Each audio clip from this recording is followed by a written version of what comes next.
Welcome to my humble abode, darlings. Come in out of the rain and get comfortable. I have a story to tell you, and I hope you enjoy. If you do, be sure to like, comment, and subscribe. Master of the World, Chapter 11, The Campaign. So the undiscoverable commander had reappeared upon the territory of the United States. He had never shown himself in Europe, either on the roads or in the sea. He had not crossed the Atlantic, which apparently he could have traversed in 3 days. Did he then intend to make only America the scene of his exploits? Ought we to conclude from this that he was an American? Let me insist upon this point.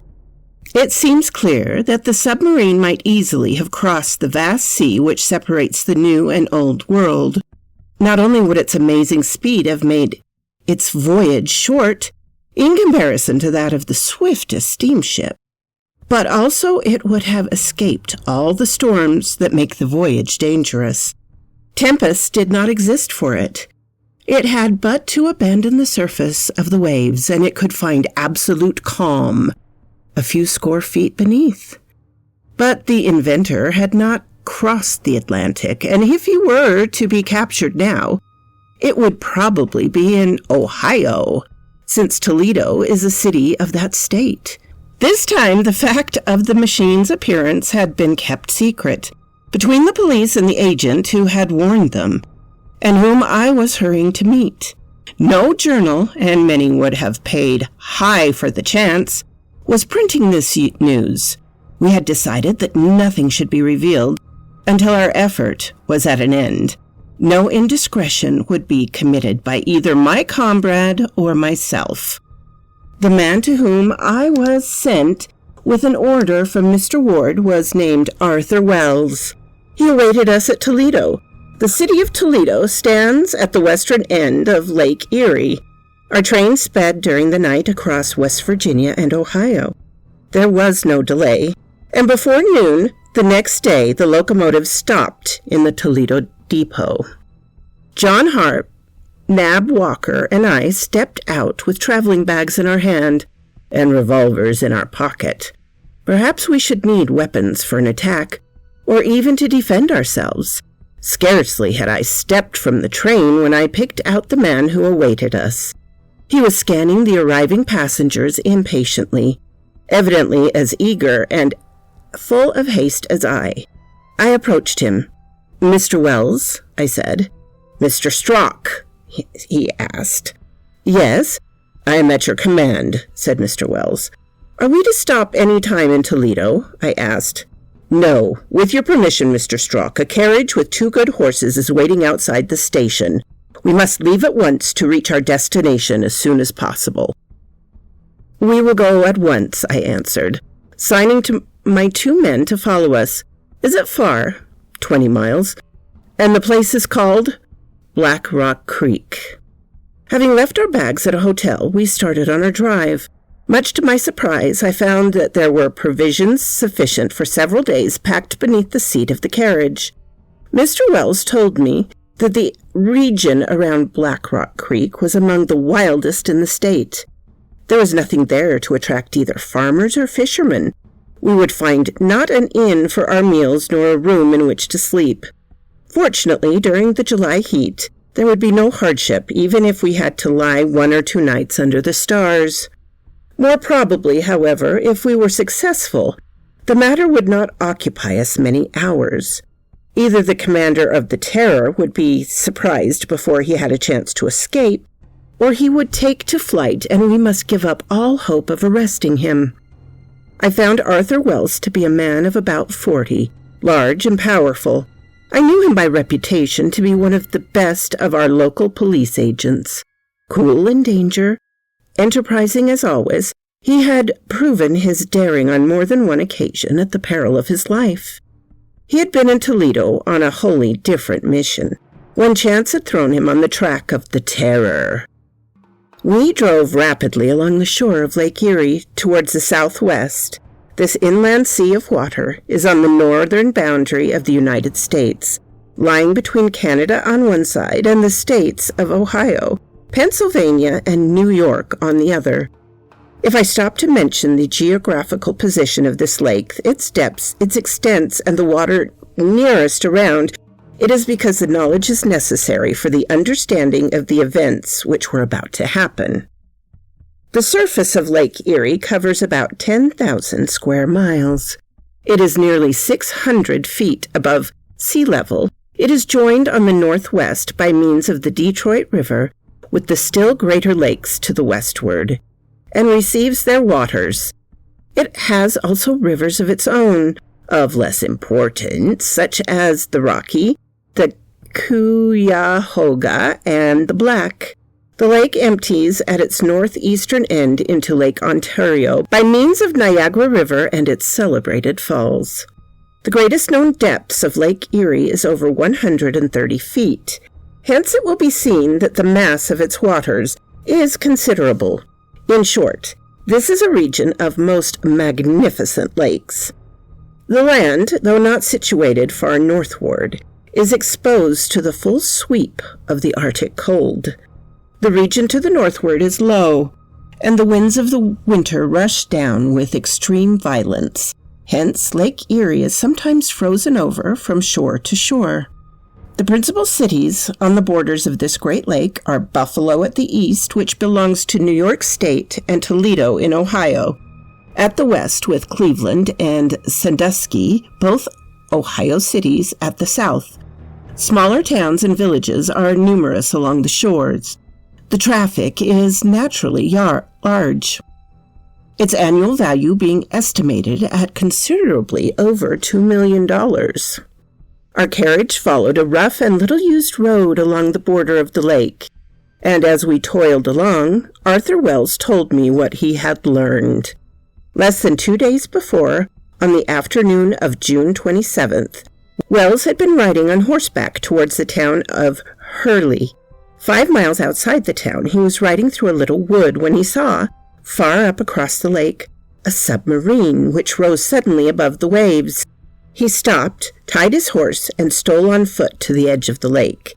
There, from behind a tree, he had seen with his own eyes this submarine advance towards him and stop at the mouth of Black Rock Creek.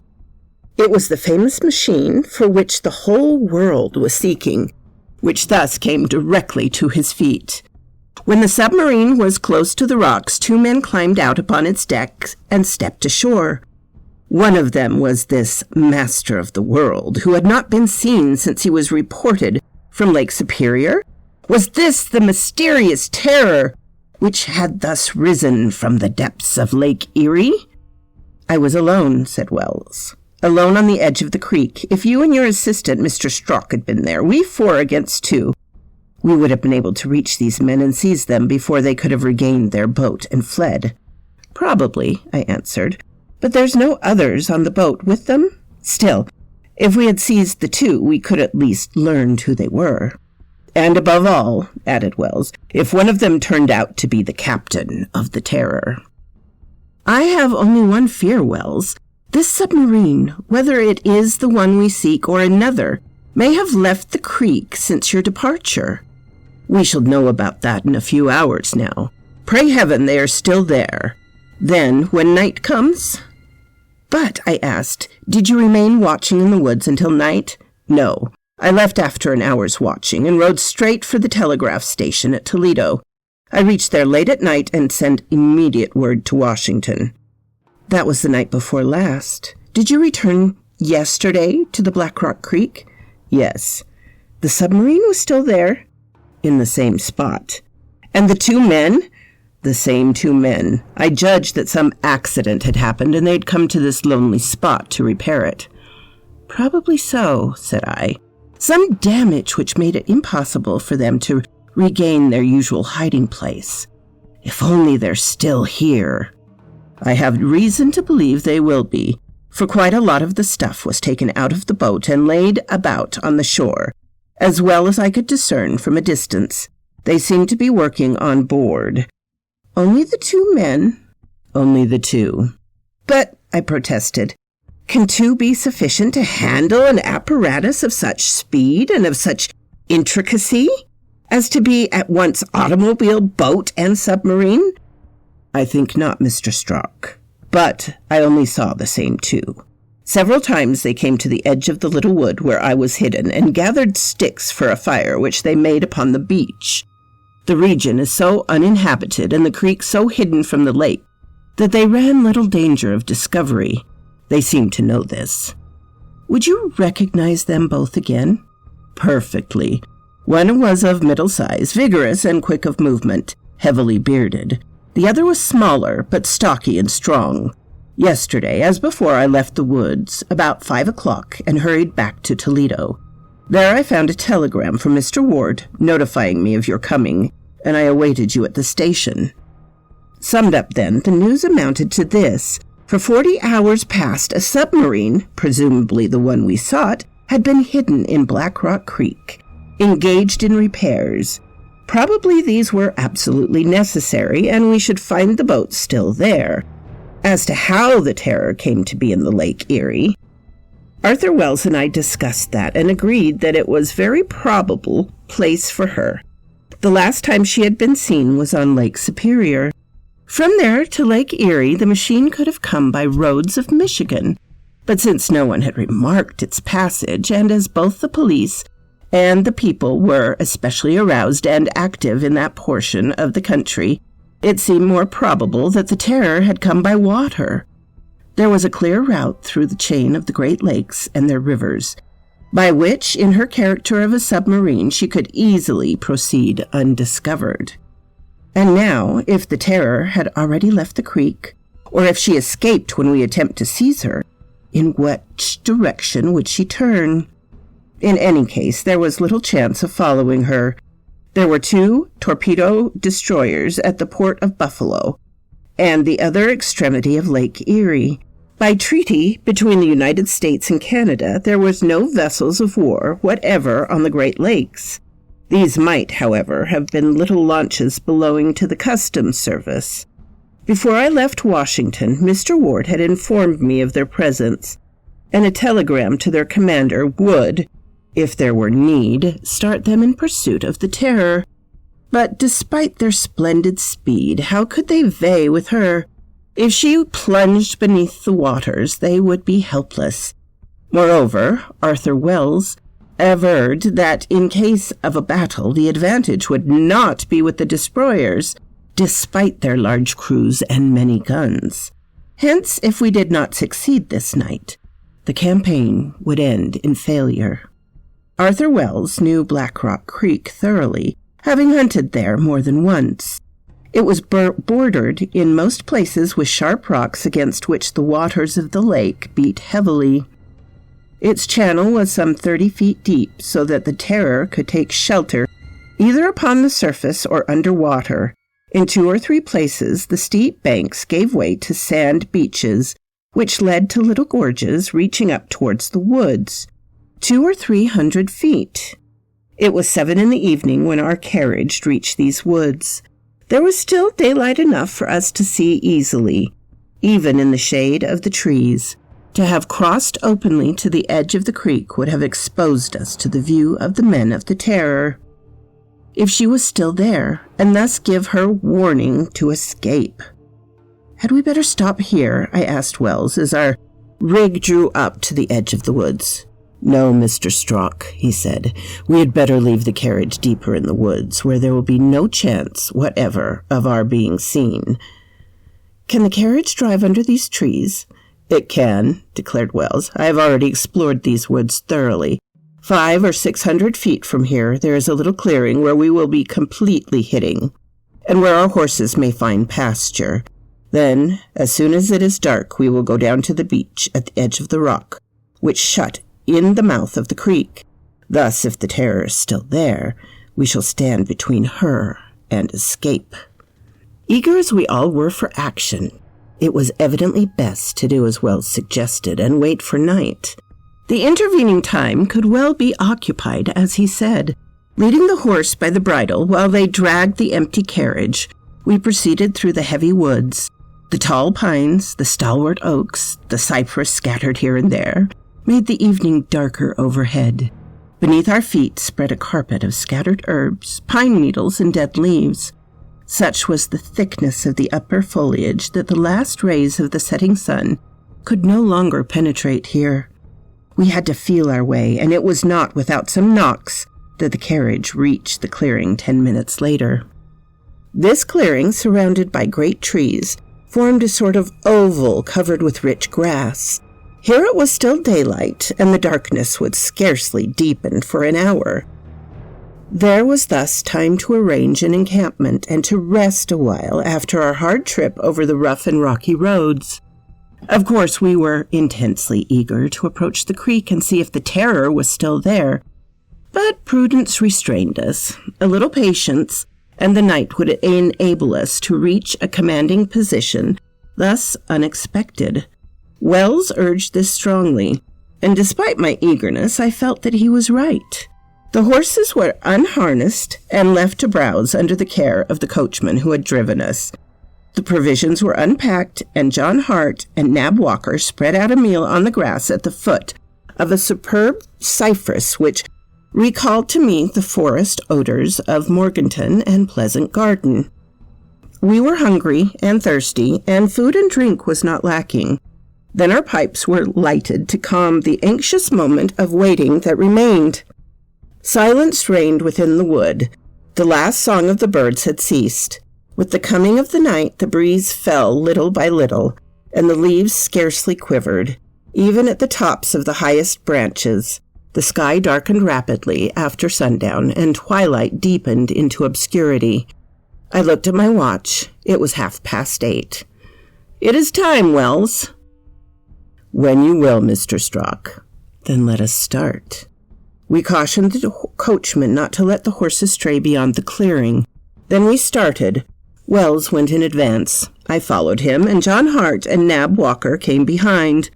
In the darkness, three would have been helpless without the guidance of Wells.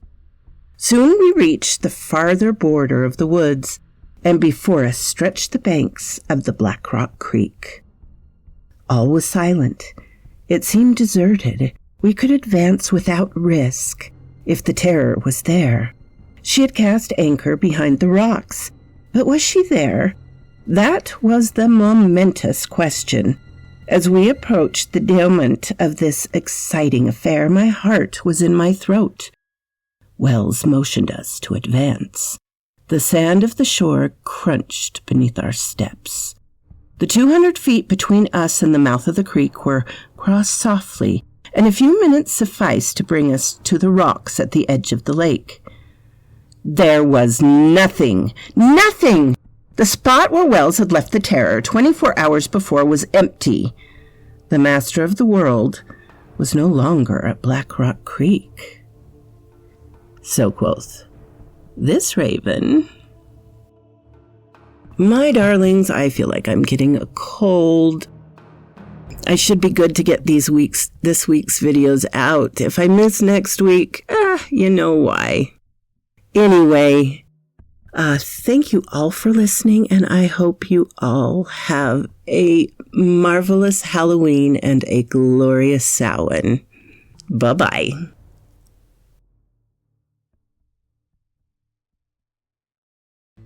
What? You're still here after the whole story? I really appreciate that, darlings. Please hit the like button and subscribe if you haven't. And I always love to hear from you. Have a glorious day, my darlings.